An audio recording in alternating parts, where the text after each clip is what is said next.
Mark, you've been at City Hall and quite a day there as well, with the city taking some strong measures too.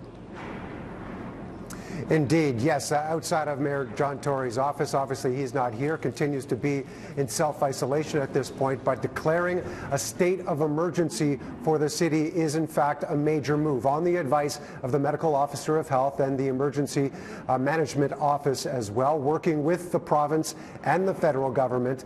A big move because it gives Mayor John Tory the power to do anything on a local level without the approval of City Council. We're prepared to move on this morning after I had the discussion with the Chief Medical Officer of Health and the operations people, the emergency operations people. And I think now we're going to see a list of things happening from the province, which is terrific. And I knew they were working on that, but we felt the urgency to move to give us, most of all, more flexibility to make decisions. Tory called some of the activity and people interacting closely over the course of the weekend, quote, selfish, and that he's taking action on behalf of medical staff dealing with the pandemic on the front lines. He claims there is nothing specific he plans to enact, like shutting down playgrounds, for example. That happened just this afternoon in Mississauga, but he's prepared to do what's needed. What we intend to do is to have the flexibility so that when the emergency operations people and the Chief Medical Officer of Health find that there are things we could do to contain the spread of this virus and save lives, that we're in a position to move quickly. There are no plans. There's no list of things we're going to do tonight or tomorrow morning.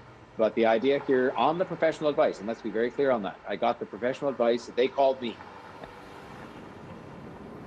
Toronto's health and emergency officials said they support the province's closure of non-essential businesses, but stopped short of saying places like construction sites should be shut down. Instead, saying it depends on the unique circumstances. And as to what ultimately led to the decision to advise the city's state of emergency, it's the sum totality of our observations, and certainly if there was a particular issue or driving factor, it would be that we need to see better and more social distancing.